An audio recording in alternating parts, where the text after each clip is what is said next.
Police DG उद्देश्य कणिहा block Biju युव छात्र जनता दल तरफ स्मारक पत्र अनुगोल जिला कणिहा ब्लॉक अंतर्गत कणिहा कॉलेज छात्र छात्री मानक नहीं कणिहा ब्लॉक बिजु युव छात्र जनता दल तरफ कणिहा बजार एक शोभायात्रा जाई कणिहा थाना पहुंची थाना अधिकारी पुलिस डीजी उद्देश्य स्मारक पत्र प्रदान करा जायछि। अनुगोल जिला बीजेडी सभापति तथा तालचेर विधायक ब्रजकिशोर प्रधान का आह्वान क्रमे छात्र नेता लिपुन भोक्ता सभापतित्व एक शोभायात्रा बीजेपी सरकार गांव सहर बेलाभूमि कैंपस सबुठी छात्री महिला असुरक्षित विपर्यस्त आईन श्रृंखला परिस्थिति ठीक नहीं तेणु सारा ओडिशा रे समस्त कॉलेज रे छात्री मानक पुलिस डीजी उद्देश्य स्मारक पत्र प्रदान करथिले। एक कार्यक्रम में कणिहा ब्लॉक अध्यक्ष रामकृष्ण प्रधान तपन नायक अमित कुमार साहू अनुगोल जिला छात्र सभापति राजीव लोचन दास संपादक विकास देहुरी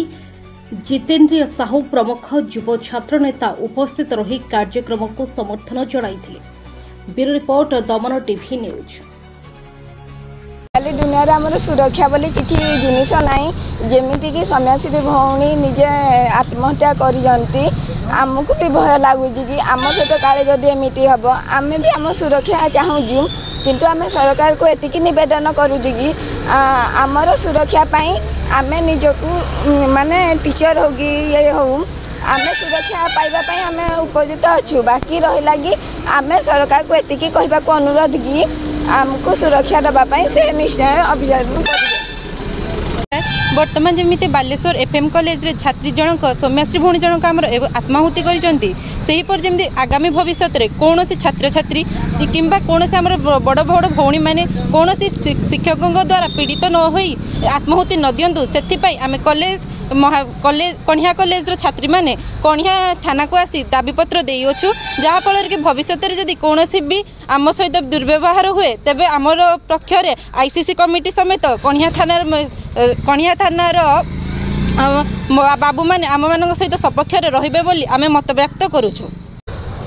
आज देखंतु समग्र ओडिशा आज जो भली भाव में नारी मानकर प्रति दुष्कर्म बढ़ी चली यह एक निंदनीय कथा यह को आमे घोर निंदा करुचु। आपण देखिए बालेश्वर एफएम कॉलेज रे जो भौणी जनक शिक्षकर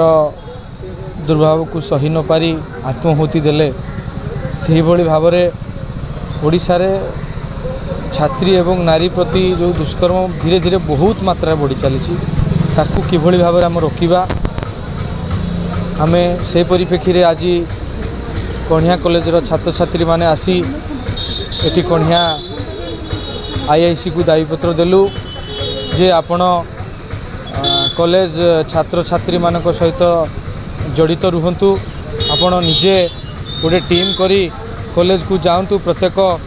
2 मास थरटे छात्र छात्री मानक सहित कथबार्ता हुंतु जे कौ शिक्षक कौन दुर्व्यवहार कले कौ शिक्षक ब्लैकमेलिंग कले एवं कौ बाहर पिला किंबा कॉलेज पिला किए आपण मानकु थ्रेटनिंग देले किंबा गाली ग्लोज कले आम आज आईआईसी को जनइलु से प्रतिश्रुति देइचंती एवं आमे सोई पड़िथिबा सरकार को चेते देवाई चाहूँ से निदर उठंतु एवं ओडिशा रे जो भली भाव में निर्यातना बढ़ी चली ताकू बंद करने आखि खोलंतु नहले ए सरकार को चेतावनी देवाई समग्र ओडिशा तातिबे। आम बिजु छात्र जनता दल तरफ तथा युव जनता तरफ आज स्थानीय कणिहा ठारे कणिहा आईआईसी जरिया डीजी महोदय दाबीपत्र प्रदान कलु। आपण दैनिक देखुवे हाराहारी 15टी केसेस आसुची महिला माँ भौणी मानकर निर्यातित होती गणदुष्कर्म शिकार होती छात्र छात्री माने आज असुरक्षित मन कर घर बाहर डरुंच से परिप्रेक्षी में आम आज आईआईसी महोदय को निवेदन कलु कॉलेज रे कॉलेज स्टूडेंट्स को सहित स्वतंत्र काउंसिल करा जाऊ स्टूडेंट्स एवं आईआईसी महोदय बा तांकर पुलिस प्रशासन अधिकारी माने स्वतंत्र भाव जाई कॉलेज रे काउंसिल करंतु प्रत्यक्ष भाव में कॉलेज स्टूडेंट्स जीवा आसवाठू नहीं कि घर पर्यंत पहुँचा पर्यंत स्वतंत्र भाव में सुरक्षा प्रदान करा जाऊ एही संबंध में आम आज स्थानीय आईआईसी महोदय को एक दाबीपत्र प्रदान कलु एवं राज्य सरकार को ये चेतई दौचु जदि आगामी दिन में ए विरुद्ध में कठोर कार्यानुष्ठान ग्रहण न करा जाए तेबे चिरा निद्रा आम भांगिबा